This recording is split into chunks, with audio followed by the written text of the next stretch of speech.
எனக்கு அருமையானவர்களே, ஆண்டவராகிய இயேசு கிறிஸ்துவின் நாமத்தினாலே உங்கள் யாவருக்கும் என் அன்பின் வாழ்த்துக்கள். தேவனுடைய நாமம் மகிமைப்படுவதாக. உங்கள் யாவருக்கும் இந்த நாளுக்குடி சேசுவதமாக இயேசுவின் நாமத்தினால மீண்டும் என் அன்பின் வாழ்த்துக்களை சொல்லிக்கொள்ள ஆசைப்படுகிறேன். இயேசுவின் ஜெப வாழ்க்கை, Jesus prayer life, Jesus prayer life. இயேசு கிறிஸ்துவனுடைய வாழ்வில் ஜெபம் மிக முக்கியமானது. நமக்கு ஒரு முன்மாதிரியாக ஜெபிக்க வேண்டும் என்றால் ஆண்டவராகிய இயேசு கிறிஸ்து தான் நமக்கு ஒரு முன்மாதிரி.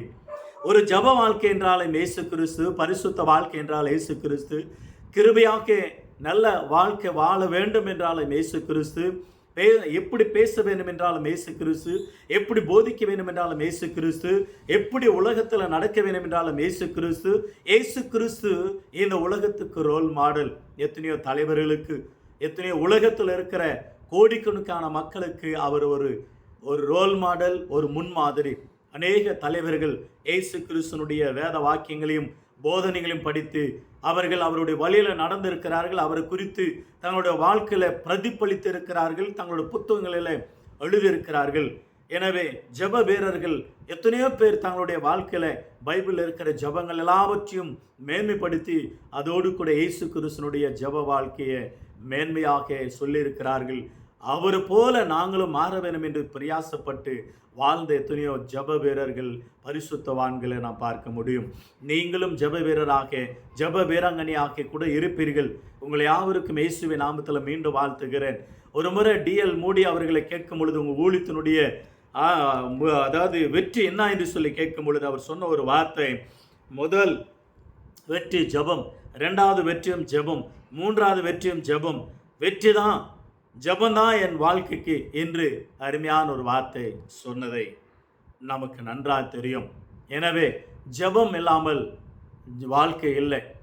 ஜெபமே ஜீவன், ஜெபமே ஜெயம், ஜீவித்திற்கு இதே சட்டம். It is law of prayer. எனவே ஜெப வாழ்க்கை மிக முக்கியமானது. செம்மையானவருடைய ஜெபம் தேவனுக்கு பிரியம் என்று வேதம் சொல்லுகிறது. என்ன அற்புதமான ஒரு ஜெப வாழ்க்கை. எனவே எனக்கு அருமையான கர்த்தருடைய பிள்ளை, நம்முடைய வாழ்க்கை ஜெபம் மிக முக்கியமானது. ஜெபம் மிக முக்கியமானது. ஜெபிக்காம ஊழியக்காரங்க இருக்கவே முடியாது. எல்லாரும் ஜெபம் பண்ணுவாங்க, கட்டாயமாக ஜெபம் பண்ணுவாங்க. ஆனால் விசுவாசிகளுடைய வாழ்க்கையிலும் ஜெபிப்பார்கள். சிலர் ஜெபிக்க இயலாத, அவர்களுக்கு தடைகள் வரும், போராட்டங்கள் வரும். ஜெபத்துக்கு வேண்டிய தடைகள் என்ன என்பது குறித்து கூட பைபிளில் நன்றாக நாம் படித்திருக்கிறோம். வருகிற நாட்களில் கர்த்தருக்கு சித்தமானால் அவைகள் மூலமாக சந்திக்கலாம். கர்த்தருக்கு ஸ்தோத்திரம். இயேசுவின் ஜெப வாழ்க்கை. இயேசு கிறிஸ்துவானவர் ஜெபித்த ஜெபங்கள் சுருக்கமாக படித்துக்கொள்ள கர்த்தர் நமக்கு உதவி செய்வாராக. அவர் அதிகாலையில் ஜெபித்தார். இயேசு எப்பொழுதெல்லாம் ஜெபித்தார் என்றால், மார்க் எழுதின சுவிசேஷம் 1ஆம் அதிகாரம் 35ஆம் வசனத்தில் வாசிக்கிறோம். அவர் அதிகாலையில் எழுந்து இருட்டோடு வனந்தரமான ஒரு இடத்துக்கு போனார் ஜெபிக்கும்படியாக. அதிகாலையில் எழுந்து இருட்டோடு ஆண்டவர் கடந்து சென்றார் ஜெபிக்க என்று வேதம் நமக்கு அருமையாக போதிக்கிறது நாம் பார்க்கிறோம். காலையில் ஜெபித்தார், அதோடு கூட மாலையிலும் ஜெபித்தார். மத்தேயு எழுதின சுவிசேஷம் 14ஆம் அதிகாரம் வசனம் 23ஆம் வசனத்தில் வாசிக்கிறோம். அப்பொழுது அவர் ஜனங்களை அனுப்பிவிட்டு தனித்து ஜெபம் பண்ண ஒரு மலையின் மேல் ஏறி சாயங்காலம் ஆன பொழுது அங்கே தனிமையாக இருந்ததை நாம் வேதத்தில் வாசிக்கிறோம். எனக்கு அருமையான கர்த்தருடைய ஜனமே, இயேசு கிறிஸ்துனுடைய ஜெப வாழ்க்கை மிக முக்கியமானது. அவர் ஜெபத்தை நம்முடைய வாழ்க்கைக்கு ஒரு முன்மாதிரியாக கற்பித்திருக்கிறதை நாம் பார்க்கிறோம். ஜெபத்தை குறித்து ஏகப்பட்ட வார்த்தைகள் நீங்கள் நன்றாக அறிந்திருப்பீர்கள். ஜெபிக்க வேண்டும், ஜெபிக்க வேண்டும், ஜெபம் பண்ண வேண்டும், ஜெபிக்க வேண்டும் என்று சொல்லி எவ்வளோ ஜெபங்களை நாம் வேதத்தில் வாசிக்கிறோம். இயேசு கிறிஸ்துவானவர் கற்றுக் கொடுத்தார். இரவு முழுவதும் கெத்செமனே தோட்டத்தில் ஜெபித்தார். சீசர்களிடத்தில் சொன்னார் அருமையான ஒரு வார்த்தை, நீங்கள் 1 மணி நேரம் விழித்திருந்து ஜெபிக்க கூடாதா என்று கேள்வி கேட்டதை பைபிளில் நாம் பார்க்கிறோம். எனவே ஜெபம் மிகவும் முக்கியமானது. அது இம்பார்ட்டன்ட். ஆண்டவர் எழுதி நமக்கு கொடுத்தார் ஜெபத்தை குறித்து.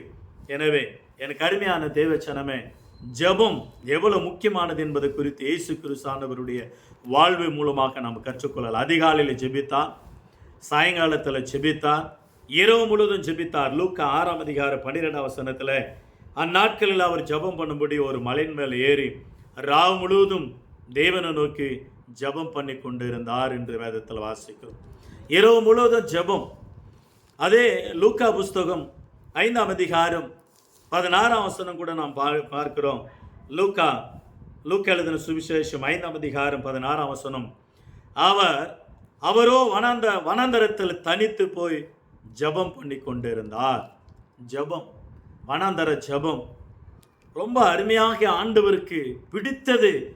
அவர் ஜெபம் பண்ணுங்கன்னு சொன்னது மாற்றமல்லாமல் ஜெபிக்க நமக்கு ஒரு முன்மாதிரியாக ஆண்டவராகிய இயேசு கிறிஸ்து நமக்கு ஒரு முன்மாதிரியான வழியை கற்றுக் கொடுத்து போனார். லூக்கா புஸ்தகம் 9ஆம் அதிகாரம் ஆண்டவராகி இயேசு கிறிஸ்துனுடைய வாழ்க்கையில் அற்புதமாக அநேக சீடர்களை கற்றுக் கொடுக்கிற மற்றமில்லாமல் லூக்கா 9ஆம் அதிகாரம் 28ஆம் வசனத்தை கூட கவனித்து பாருங்களேன். லூக்கா 9ஆம் அதிகாரம் 28ஆம் வசனம். அவர் ஜெபம் பண்ணுகையில் அவருடைய முகரூபம் மாறிற்று, அவருடைய வஸ்திரம் வெண்மையாய் பிரகாசித்தது. அன்றியும் மோசே எலியா என்னும் 2 பேரும் மகிமையோடு காணப்பட்டு அவருடனே சம்பாஷணை பண்ணினார்கள். அவர் எருசலேமில் நிறைவேற்ற போகிற அவருடைய மரணத்தை குறித்து பேசி கொண்டு இருந்தார்கள். அந்த மறுரூப மலையில கூட ஆண்டவராக இயேசு கிறிஸ்துனுடைய ஜெப வாழ்க்கை எவ்வளவு அற்புதமாக மோசேயானவரும் எலியாவும் இருவருமாக அந்த ஜெபத்தில் அவரோடு கூட பேசுகிற சம்பாஷிக்கிறார்கள்.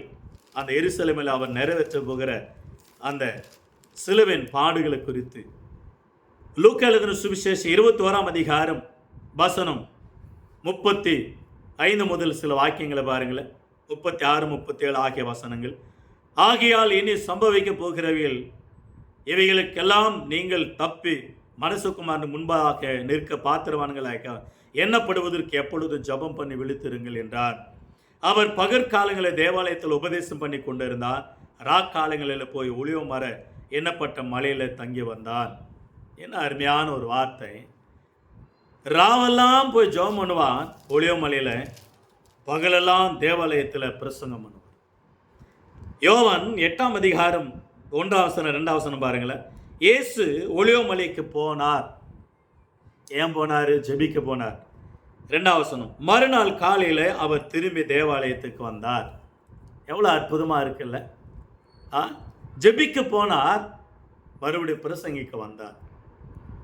ஆண்டவருடைய வாழ்க்கை முழுவதுமாக ஜெபம் ஜெபம் ஜெபம் ஜெபம். இயேசு எப்படியெல்லாம் ஜெபித்தார் என்பது குறித்து லூக்கா 22ஆம் அதிகாரம் வசனம் 39 முதல் 47 வசனங்கள். கெர்சமேனு தோட்டத்தில் முழங்கால படிட்டு ஜெபித்தார். முழங்கால படிட்டு ஜெபித்தார். அவர் ஜெபித்த அந்த ஜெபத்தினுடைய வேர்வை இரத்த துளிகளாக வந்தது. அவருடைய ஜெபம் எந்த அளவில் முகம் குப்பரா விழுந்தார், வேகலத்தோடு ஜெபித்தார், தன்னை தாழ்த்து ஜெபித்தார், முழங்கால படிட்டு ஜெபித்தார், அர்ப்பணித்து ஜெபித்தார், கண்ணீரோடு ஜெபித்தார். அவருடைய கண்ணீர் ஜெபம் எப்படி இருந்தது என்று எபிரேயர் ஆசிரியர் கூறுகிறார். அருமையான ஒரு வார்த்தை. எபிரேயர் 5ஆம் அதிகாரம், எபிரேயர் புஸ்தகம் 5ஆம் அதிகாரம் 7ஆம் வசனம் 8ஆம் வசனத்தில், அவர் மாம்சத்தில் இந்த நாட்களில் தம்மை மரணத்தை நின்று ரட்சிக்க வல்லமுள்ளவரை நோக்கி பலத்த சத்தத்தோடும் கண்ணீரோடு விண்ணப்பம் பண்ணி வேண்டுதல் செய்து தமக்கு உண்டான பயபக்தி நிமித்தம் கேட்கப்பட்டு அவர் குமாரனா இருந்தும் பட்ட பாடுகளினால கீழ்ப்படிதலை கற்றுக்கொண்டார். அவர் எப்படி ஜெபித்தாராம், எப்படி விண்ணப்பித்தாராம்? பலத்த சத்தத்தோடு கண்ணீரோடும் அவர் விண்ணப்பித்தார், ஜெபித்தார் என்று சொல்லப்படுகிறது. எனக்கு அருமையானவர்களே, அந்த ஜெபத்தில் நமக்கு ஒரு முன்மாதிரியாக நம்முடைய ஆண்டவர் நமக்கு ஒரு முன்மாதிரியாக இருக்கிறார். ஒரு மோசே, ஒரு எலியா, ஒரு எஸ்ரா, ஒரு யாக்கோபு, ஒரு பவுல், எத்தனை பேர் அவர்களுடைய ஜெப வாழ்க்கை. மோசே தேவனோடு கூட முகமுகமாக ஜெபித்தார். மோசே, யோசுவா ஜெபித்தார், எஸ்ரா ஜெபித்தார், யாக்கோபு போராடி ஜெபித்தார், எலிசா நம்ம போல பாடுள்ள மனுஷனாக இருந்து ஜெபித்தார். பவுலானவர் சொல்லுகிறார், நான் ஜெபங்களில் போராடுகிறேன். போராடி ஜெபித்தார். பவுலானவர் ஜெபித்தான், ஜெபிக்க சொன்னார். ஆகவே ஆண்டவர் முகக்குப்புற விழுந்து ஜெபித்தார். மத்தேயு எழுதின சுவிசேஷம் 26ஆம் அதிகாரம் 39ஆம் வசனத்தில் முக குப்புற விழுந்து ஜெபித்தார். யோசுவாவை கூட பார்க்கிறோம். யோசுவா புஸ்தகத்தில் முகம் குப்புற விழுந்து சத்துருக்கள் மத்தியில் ஏன் இப்படி தோற்று போகிறோம் என்று அவர் வேகலப்பட்டு ஜெபித்தார். இரண்டாவதாக லூக்கா 22:44 வாசிக்கிறோம். ஆண்டவர் மிகவும் வேகலத்தோடு ஜெபித்தார். முழங்கால் பண்ணிட்டு ஜெபித்தார். முக குப்பர விழுந்து ஜெபித்தார். மிகவும் வேகலப்பட்டு ஜெபித்தார். அவர் கண்ணீரோடு ஜெபித்தார். நம்முடைய ஆண்டவராக இயேசு கிறிஸ்து கண்ணீரோடு ஜெபித்தார். லூக்கா 22:44 கண்ணீரோடு ஜெபித்தார். எபிரேயர் 5 7 8 9 கண்ணீரோடு அவர் ஜெபித்ததை நாம் பார்க்கிறோம். ஜெபம் மிக முக்கியமானது. அந்த ஜெபத்தின் மூலமாக ஆண்டவர் நமக்கு கற்றுக் கொடுக்கிற பாடம் என்ன என்பது குறித்து சில வாக்கியங்களை நாம் கற்றுக்கொள்ள கர்த்தர் நமக்கு உதவி செய்வாராக. எனவே ஆண்டவராகிய இயேசு கிறிஸ்துனுடைய வாழ்க்கை ஜெபம் வாழ்க்கை இருக்குமானால் நம்முடைய வாழ்க்கை கூட அதுதான். நிச்சயமாகவே வெற்றியும் விடுதலையும் சுகமும். வியாதியா ஜெபம், வருத்தமா ஜெபம், கடன் தொல்லையா ஜெபம், பிசாசு தொல்லையா ஜெபம், மரண போராட்டமா ஜெபம், மரண வியாதியா ஜெபம். எவ்வளோ ஜெபங்க. ஜெபம் இல்லாமல் நிறைய பேர் சொல்லுவாங்க, ஐயா எனக்காக ஜெபம் பண்ணிக்கொள்ளு, பிரதர் எனக்காக ஜெபம் பண்ணிக்கொள்ளுங்க, சிஸ்டர் எனக்காக ஜெபம் பண்ணிக்கொள்ளுங்க. ஜெபம் ஜெபம் ஜெபம் ஜெபம். ஒருத்தர் சொன்னார் அருமையான ஒரு வார்த்தை. நான் பைபிள்களை படிக்கும் பொழுது, டீச்சர் எனக்காக ஜெபம் பண்ணிக்கொள்ளுங்க, போங்க நான் உலகத்தில் இருக்கிற பரிசுத்தவான்களுக்கு எல்லாருக்கும் ஜெபம் பண்ணுறேன், அந்த பரிசுத்தவான்களுடைய லிஸ்ட்டில் நீங்கள் இருந்தீங்களானாக்கா உங்களுக்கு அந்த ஜெபம் கேட்கப்படுன்னு சொன்னார். என்ன ஒரு வார்த்தை இல்லைங்க. நிச்சயமாக தான் அது. ஜெபம் மிக முக்கியமானது, ரொம்ப இம்பார்ட்டண்ட் அந்த ஜெபம். ஆகவே நம்முடைய ஆண்டவர் ஜெபத்தை குறித்து நிறைய காரியங்களை கற்றுக் கொடுத்திருக்கிறார். ஜெபிக்காம எதையும் செய்யறதில்லை சில பேர். சாப்பாட்டுக்கு ஜெபம், சாப்பாடு செய்யும்போது ஜெபம், சாப்பிடும்போது ஜெபம், சாப்பிட்ட பிற்பாடு ஜெபம், காலையில் ஜெபம், மத்தியானத்தில் ஜெபம், இரவில் குடும்ப ஜெபம், காலையில் குடும்ப ஜெபம். அதனால்தான் சங்கீதக்காரர் சொன்னார், சங்கீதங்களின் புஸ்தகம் 55 சங்கீதம் 22 அந்தி மதியம் சாயங்கால நேரத்தில், அந்தி சந்தி மத்தியான வேலைகளில் நான் தியானம் பண்ணி முறையிடுவேன், கர்த்தர் என் சத்தத்தை கேட்பார். என்ன அருமையான ஒரு வார்த்தை. அந்தி சந்தி மத்தியான வேலைகளில் நான் தியானம் பண்ணி முறையிடுவேன், அவர் என் சத்தத்தை கேட்பார். த மார்னிங் அண்டு ஆஃப்டர்நூன், இரவெல்லாம் ஜெபித்தார்கள். தானியேலானவர் 3 வேளை ஜெபித்தார். தாவீதானவர் எப்பொழுது நான் ஜெபித்து கொண்டு இருக்கிறேன், எப்பொழுது கர்த்தரை நான் துதிப்பேன், எப்பொழுதும் ஜெபம். ஜெபியுங்கள். உங்களில் ஒருவன் வியாதிப்பட்டால் ஜெபிக்க கடவான், சந்தோஷம் இருந்தால் சங்கீதம் பாட கடவான். லூக்கா 18 எப்பொழுது சோர்ந்து போகாமல் ஜெபம் பண்ணுங்கள். கெத்செமனே தோட்டத்தில் ஆண்டவர் சொன்னார், 1 மணி நேரமாகிலும் விழித்திருந்து ஜெபிங்கள் என்று சொன்னார். ஜெபம் எவ்வளோ அருமையான. விசுவாசிகள் 2 ஹவர் ஆகிலும் ஜெபம் பண்ண வேண்டும்.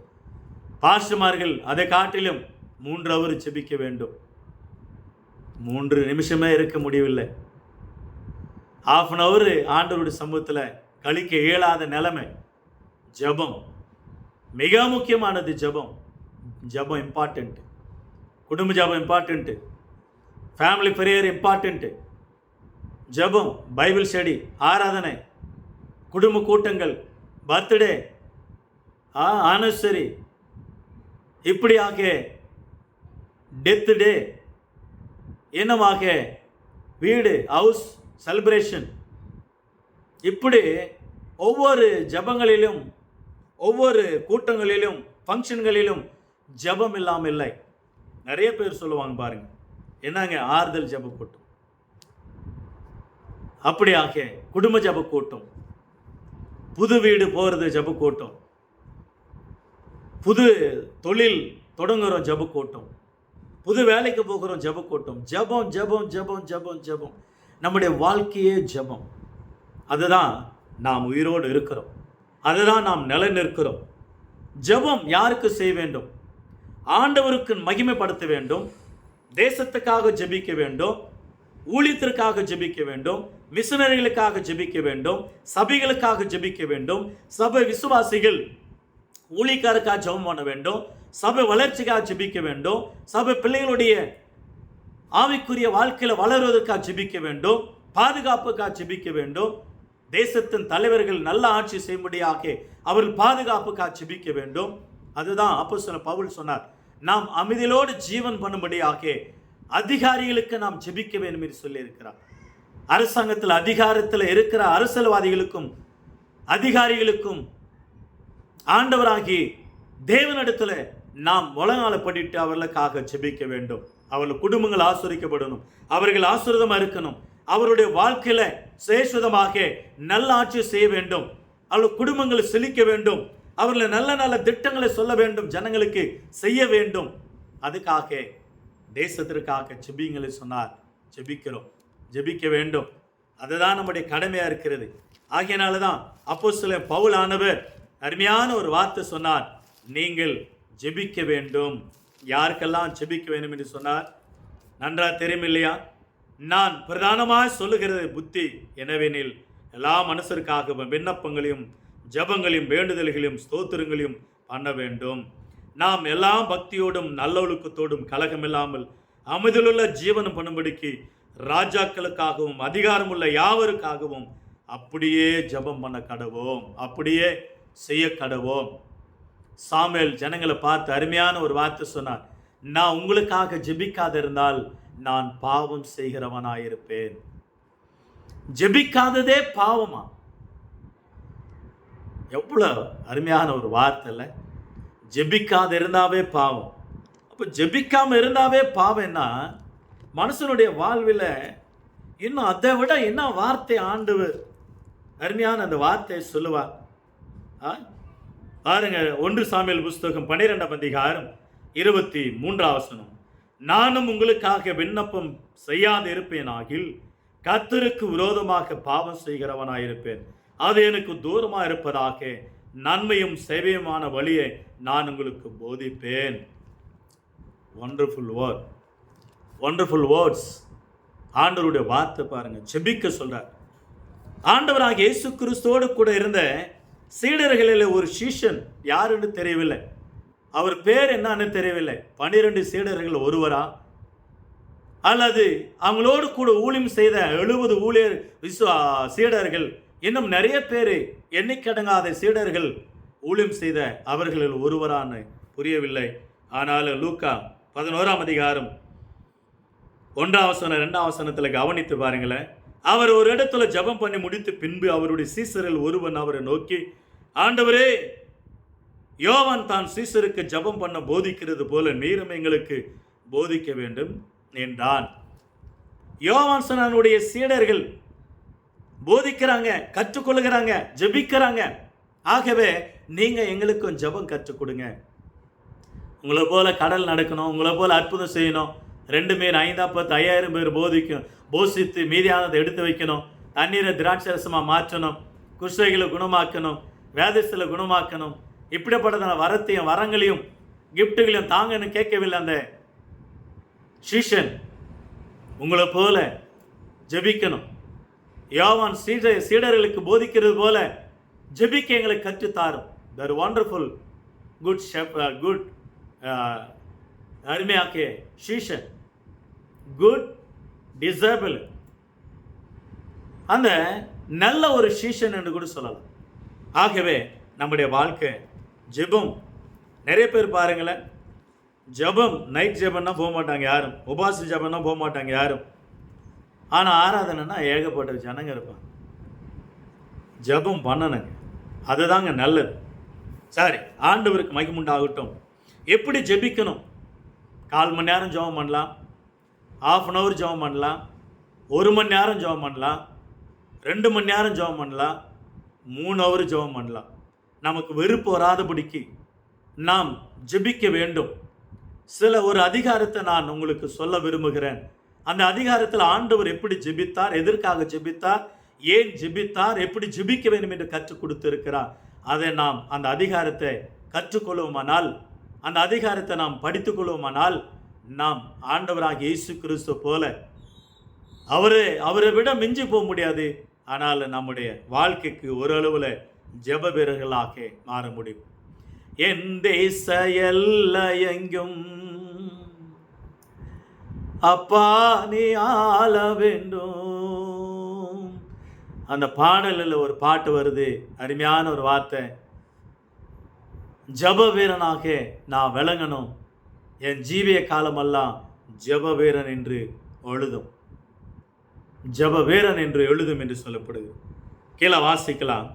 யோவான் எழுதின சுவிசேஷம் 17ஆம் அதிகாரம், த ஜீசஸ் ப்ரேயர் லைஃப் இந்த இடத்துல படிக்கலாம். அதிகமாக இயேசு கிறிஸ்து ஜெபித்தார். எப்படி ஜெபிக்க வேண்டும் என்று சொல்லி ஜெபித்தார். முதலாவதாக 1 முதல் 8 வசனங்கள் தனக்காக ஜெபித்தார். பிதாவாகி தேவன் அனுப்பின அந்த குணலட்சணங்கள் எதுக்காக அனுப்பினாரோ அதை சொல்லி, உம்மை மகிமைப்படுத்தினேன், நீர் என்னை மகிமைப்படுத்து என்று ஆண்டவருடைய சமூகத்தில் பிதாவாகி தேவனை நோக்கி ஜெபித்து தனக்காக ஜெபிக்கிறார். 9 முதல் 19 வசனங்கள் வர சீடர்களுக்காக ஜெபித்தார், சீஷர்களுக்காக, ஊழியர்களுக்காக ஜெபித்தார்.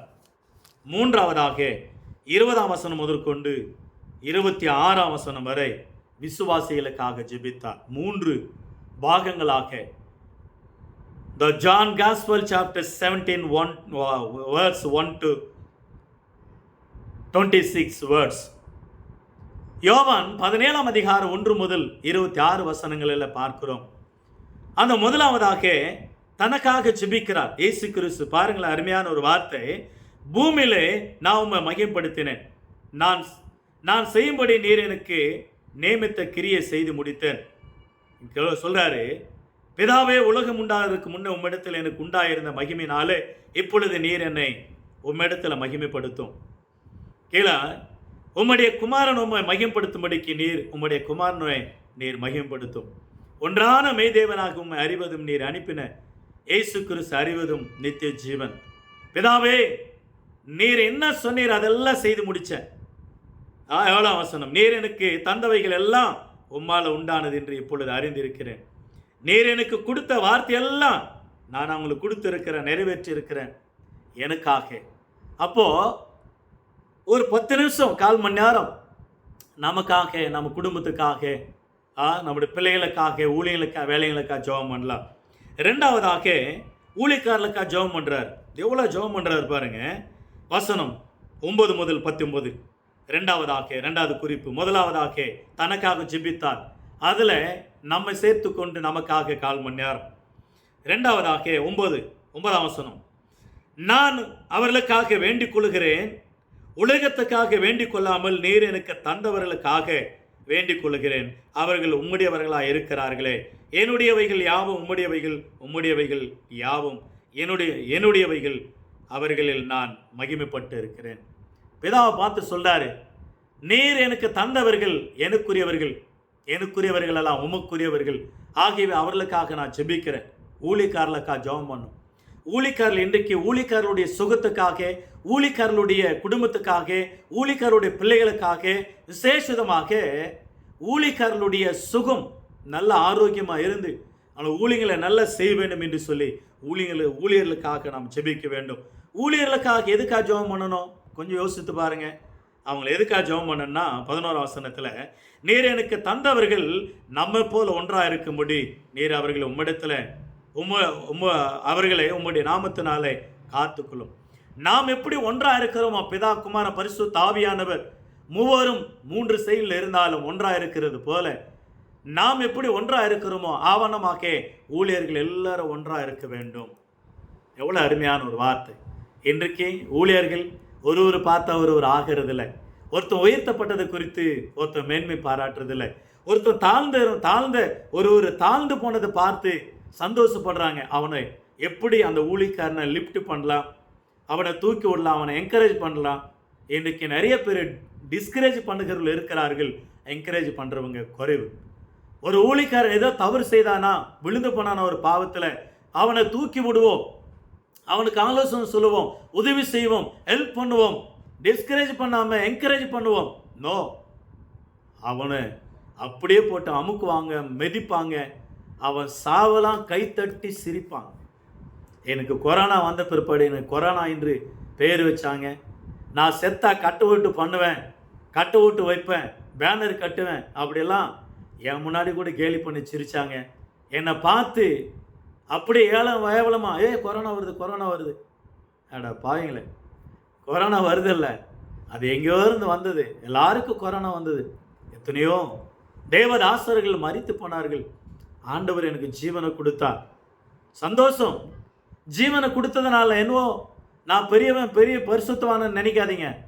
நான் இன்னும் மனம் திரும்பணும், இன்னும் ஆண்டவருடைய வேலை செய்யணும், இன்னும் கர்த்தருக்காக வாழணும். அதுதான் ஆண்டவர் ஜீவனை கொடுத்து இருக்கிறார். வேற ஒன்றும் இல்லை. உங்களுக்கும் தான். உயிர் இருக்குமானால் ஊழியம் செய்யணும், உயிர் போனால் ஆண்டவர் ஆண்டு இருக்கணும். அதுதான். ஆண்டவருக்கு மகிமுண்டாகட்டும். எனவே எத்தனையோ பேர் கேலி பண்ணி சிரித்த ஊழியர்கள் உண்டு. உங்களுக்கு நன்றி அப்படிதான் சொல்லணும், உங்களை பாராட்டணும். உங்கள் மூலமாக ஒரு பாடத்தை கற்றுக்கொள்கிறோம் இல்லையா? ஒரு பாடத்தை கற்றுக்கொள்கல, புரிந்து கொள்கிற மனிதனை பற்றி. ஆனாலும் நன்றி. எல்லாரும் நான் நேசிக்கிறேன். ஒரு ஊழியக்காரனை குறை சொல்ல இயலாது, குறை சொல்லவும் கூடாது. அவர்கள் எல்லாரும் ஒன்றாக இருக்க, நானும் ஒன்றாக இருக்கணும்னு பிரயாசப்படுறேன். பட்டு அவங்க ஒதுங்கி போனால் நான் என்ன பண்ணுறது? ஆகினால என்னால் முடிஞ்ச அளவில், உங்களால் முடிய மட்டும், ஆன மட்டும் சமாதானம் இருங்கன்னு சொன்னார். என்னால் முடிய மட்டும் நான் அதை ட்ரை பண்ணி கொண்டு இருக்கிறேன். ஒன்றாக இருப்பதற்கு இருக்க வேண்டும். என் உள்ளத்தில் ஒன்றுமில்லை, அப்படியாக வாழ வேண்டும். ஊழியக்காரர்கள் ஒன்றாக இருப்பதற்காக ஜெபிக்க சொன்னார். அதோடு கூட கீழே 12ஆம் வசனத்தில் அவர்களை காத்து கொள்ளும். 15ஆம் வசனத்தில் நீர் அவர்களை தீமை நின்று காக்கும்படி வேண்டிக் கொள்கிறேன். ரெண்டாவதாக ஊழியக்காரர்களுக்காக ஏன் ஜெபிக்கணும்னா, ஊழியக்காரர்கள் ஒற்றுமை இருக்கணும். இன்னைக்கு அநேகர் சண்டை போட்டுக்கிறது காரணம் பாருங்க. இவன் சர்ச்சில் இருக்கிற விசுவாசிங்க, இந்த பாஸ்டருடைய சர்ச்சில் இருக்கிற விசுவாசிங்க அந்த பாஸ்டர் சர்ச்சுக்கு போகும். ஆகியனால இந்த விசுவாசிகள் மூலமாகவே பாஸ்டருங்க சண்டை. இந்த சர்ச்சில் இருக்கிற விசுவாசி வேற சர்ச்சுக்கு போவோம். ஆகியனால அந்த பாஸ்டரை பார்த்தா இவருக்கு பிடிக்காது, இவரை பார்த்தா அவருக்கு பிடிக்காது. ஏனென்றால் இது விசுவாசிகள் மூட்டி வைக்கிற சண்டை, விசுவாசிகளே மூட்டி வைக்கிற சண்டை. இது பாஸ்டருங்கள் அல்ல, சாத்தான் இந்த மாதிரி செய்கிற காரியங்கள். ஆகியனால நான் எத்தனையோ பேர் 250-300 பேருக்கு ஞானஸ்தானம் கொடுத்துருப்பேன் அந்த கோரமங்கலம் பகுதிகளில். ஆனால் எங்கள் சுற்றிலும் இருக்கிற சபைகளில் தான் என்னுடைய விசுவாசிகள் நிறைய பேர் இருக்கிறாங்க. காரணம் என்னவென்றால் சின்ன ஊழியம், சின்ன சபை, நிறைய பேருடைய வசதி வாய்ப்பு, காரில் வர்றதில்லை, கை காட்டுறதில்லை, நல்ல பணம் வசதி ஒன்றும் இல்லை. ஏழை ஊழியக்காரன், நான் சொல்கிறேன் உங்களுக்கு, ஏழை ஊழியக்காரனும் பணக்கார ஊழியக்காரனும் ஒரே பைபிள் தான் போதிக்கிறது, ஒரே இடத்துக்கு தான் நடத்துகிறது. ஆகையினால நீங்கள் ஆட்களை பார்த்து தாடி காடி காடி பாடி, இன்னைக்கு நிறைய ஊழியக்காரர்கள் சொல்லுவாங்க ஒரு வார்த்தை, ஆளை பார்த்து போவாங்களாம் சபைக்கு. அவங்க எப்படி இருப்பாங்கன்னா, அவர் பாஸ்டர் பாடியாக இருக்கணும், காடி இருக்கணும், தாடி இருக்கணும், அவர் தான் பாஸ்டர். நிறைய பேருடைய வாழ்க்கையில் இப்படி தான் இருக்கிறாங்க. நீங்கள் எப்படி இருக்கீங்கன்னு தெரில. சத்தியம் எங்கே உண்டு அங்கே தான் விடுதலை, சத்தியம் எங்கே உண்டு அங்கே தான் சமாதானம், சத்தியம் எங்கே இருக்கு அங்கே தான் உண்மை. என்னுடைய வாழ்வில் பொய் சொல்லக்கூடாது, திருடக்கூடாது, ஒருத்தரை ஏமாற்றக்கூடாது, அதுதான் வாழ்க்கை. அப்படிப்பட்ட ஊழியமாக தான் இருக்குமே தவிர அட்டூழியமாக இருக்காது. ஆகவே எனக்கு நிறைய ஊழியர்கள் ஒற்றுமை இருக்க முடியும், ஊழியக்காரர்கள் ஜெபிக்கணும். ஊழியக்காரர்களை பாதுகாக்க முடியாது தீமை நின்று. ஊழியக்காரர்கள் ஆக்சிடெண்ட்டில் மரித்து போகிறாங்க, வியாதியில் மரித்து போகிறாங்க, சுகரில் மரித்து போகிறாங்க, அநேக வியாதிகள் வருகிறது. ஊழியக்காரர்களாகிய நம்முடைய வாழ்வில் நம்முடைய சரீரத்தை பாதுகாக்கும் போது தான் நம்முடைய ஆண்டவருக்கு அதிகமாக ஊழியங்களை செய்ய முடியும். ஆகவே தேவனுடைய பிள்ளைகளாக நம்முடைய வாழ்க்கையில் ஊழியக்காரர்கள் தீமை நின்று பாதுகாக்க, ஆபத்தில் அவருடைய வாகனங்களில் அநேக இடங்களில் ஊழியக்காரர்கள் சிக்கிக்கொள்கிற ஊழியத்திற்கு போகும் பொழுது, ஏனென்றால் அங்கே ஊழியத்தை செய்து பிசாசில் ஓட்டி வரும் பொழுது ஒரு ஆபத்தில் மாட்டிக்கொள்கிறார்கள். அவர்களுக்காக நீங்கள் தொடர்ந்து ஜெபிக்கணும்.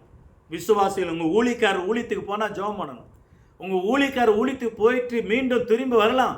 விசுவாசிகள் ஜெபத்தில் இருக்கணும், உபவாசத்தை ஜெபிக்கணும், குடும்பம் ஜெபிக்கணும், குடும்பத்தில் இருக்க ஜெபிக்கணும். அதுதான் அவங்களை பாதுகாக்கப்படும். ஆகவே தீமை நின்று ரட்சித்துக் கொள்ளும்படிய ஊழியக்காரர்களுக்கு ஜெபிக்கணும். மூன்றாவதாக 17ஆம் வசனம், உம்முடைய சத்தியத்தினாலே அவர்களை பரிசுத்தமாக்கும், உம்முடைய வசனமே சத்தியம். மூன்றாவதாக ஊழியர்கள் பரிசுத்தமாக இருக்கணும். பரிசுத்தமாக வாழ்வதற்கு அவங்களுக்காக ஜெபிக்கணும்.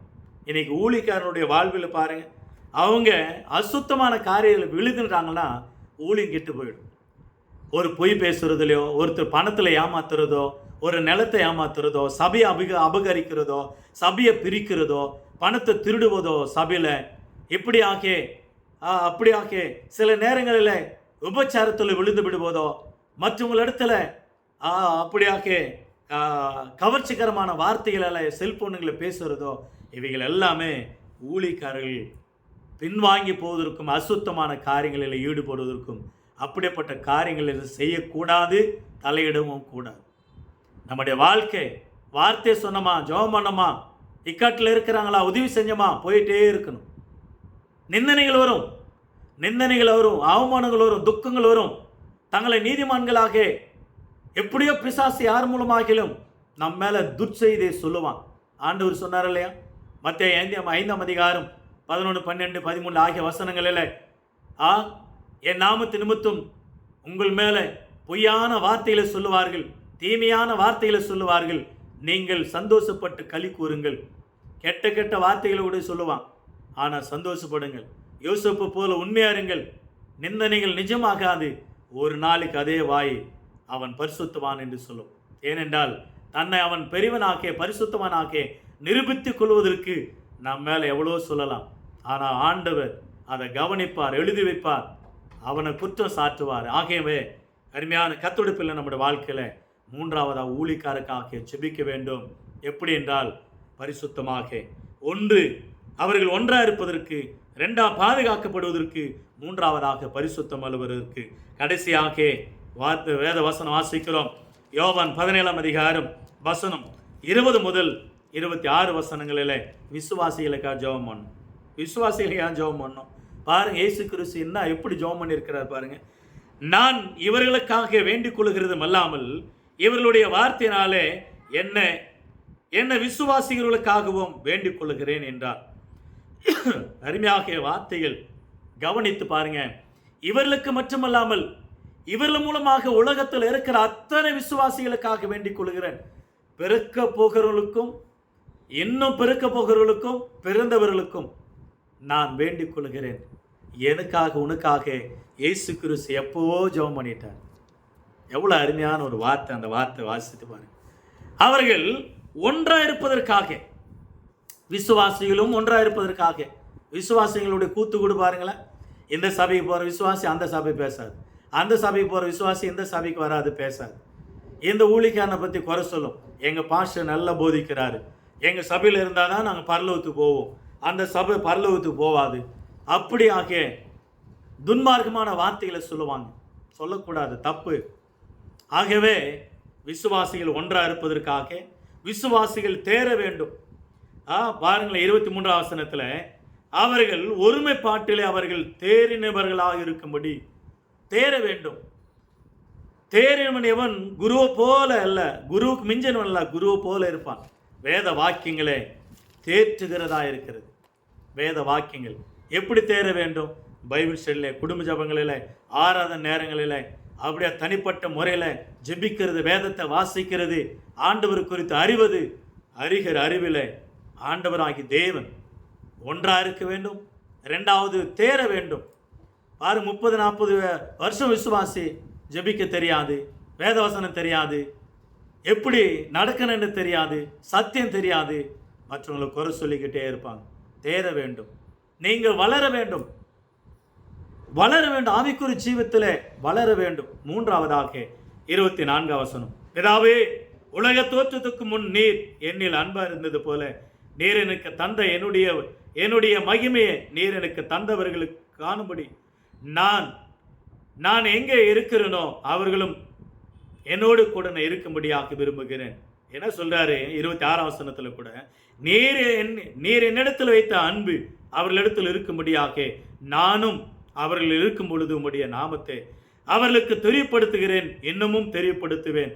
அன்பா இருக்கணும். நீர் என்னில் அன்பா இருக்கிறது போல நானும் அவர்கள் அன்பா இருக்கிறது போல அவர்கள் ஒருவர்கள் அன்பா இருக்க வேண்டும். விசுவாசிகள் ஒன்றா இருக்கணும். ஆவிக்குரிய ஜீவத்தில் தேறி வளர்ச்சி அடைய வேண்டும். மூன்றாவதாக அவர்கள் அன்பா இருக்கணும். விசுவாசிகளா அன்பா இருக்கணும். உங்கள் பாஷை எப்படி இருக்கிறார்? நல்லா இருக்கிறாரா? ஆரோக்கியமாக இருக்கிறாரா?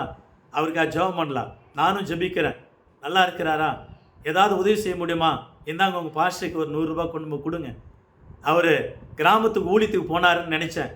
ஆகையினால ஒரு வேளை சாப்பாடை சாப்பிடுவார், வண்டிக்கு போவார், வண்டி கூலியாவது வச்சுப்பார். இருந்தாங்க ஒரு 500 ரூபா 1000 ரூபாய் உங்கள் ஊழிக்காரருக்கு கொடுங்க. எங்கள் ஊழிக்காரா? சரிங்க. உங்கள் ஊழிக்கார் எப்படி இருக்கிறாரு? உங்கள் ஊழியங்கள் எப்படி இருக்குது? இந்தாங்க உங்கள் சபைக்கு ஏதாவது வேணுமா?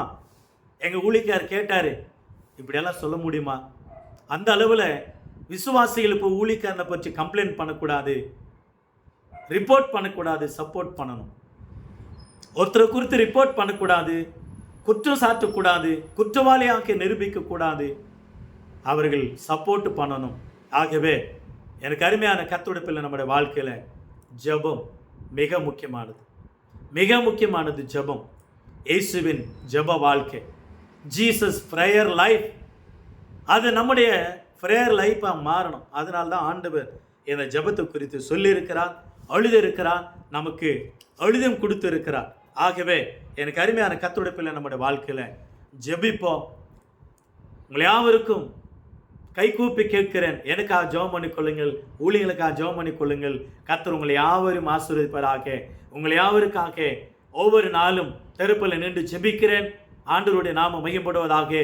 கர்த்தர் உங்களை யாவரும் ஆசீர்வதிப்பாராக. God bless you all, God bless you all. ஜெபம் பண்ணுங்கள், ஜெபியுங்கள், ஜெபியுங்கள், ஜெபம் பண்ணுங்கள். கர்த்தருடைய நாமம் மகிமைப்படட்டும். ஆமென்.